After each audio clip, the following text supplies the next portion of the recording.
Woodsboro Pike. Dear Dina, how do I keep a coworker from borrowing money from me? Nancy asked me yesterday if I would lend her money for cigarettes, and I told her I didn't have any cash on me, which was true. But then I went on break to buy lunch with my ATM card. Nancy came waltzing over and immediately told the cashier to ring up the cigarettes on my ATM card. She said she'd pay me back more than the amount charged to my card. It happened so fast that I was in shock. In the future, how can I handle this if it happens again?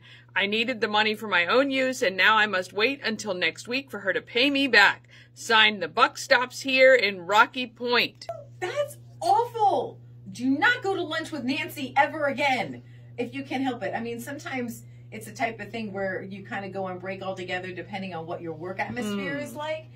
I think you be proactive and you say to Nancy, hey, what happened last time was rude and I didn't like it. And no, I told you I didn't have the cash, which means that I don't have the cash. I mean, it wasn't a matter of the actual cash. Basically, maybe I should have been more direct. I'm not paying for your cigarettes. End of story. I mean, no, that is way overstepping a boundary. And get her the book Boundaries.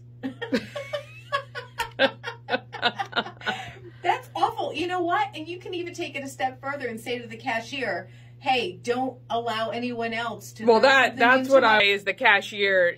I would have said, absolutely not, take them off my account. Like, you don't... Right, well, I would have said it right there and then. Well, but to her defense, she happened. She said, it happened so quick, I wasn't even sure what happened. The cashier should have said, oh, is this okay? Yeah. Well, like, that's not cool. And being in shock is one thing. I would have said, no, take those off. Like, you have that time. There's no way. Yeah. And yeah. Buck stops here, lady, because I would have been like, what just happened? So I totally get that.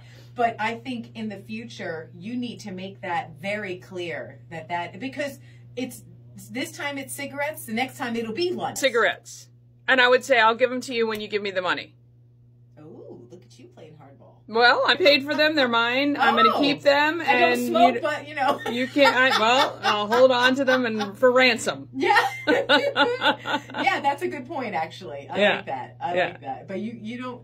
Have you ever been around someone who needs a cigarette? That could be dangerous. Who cares? I don't know. Dear Dina, if you have a question, we've got some answers. You can click on it, Dear Dina, at key103radio.com.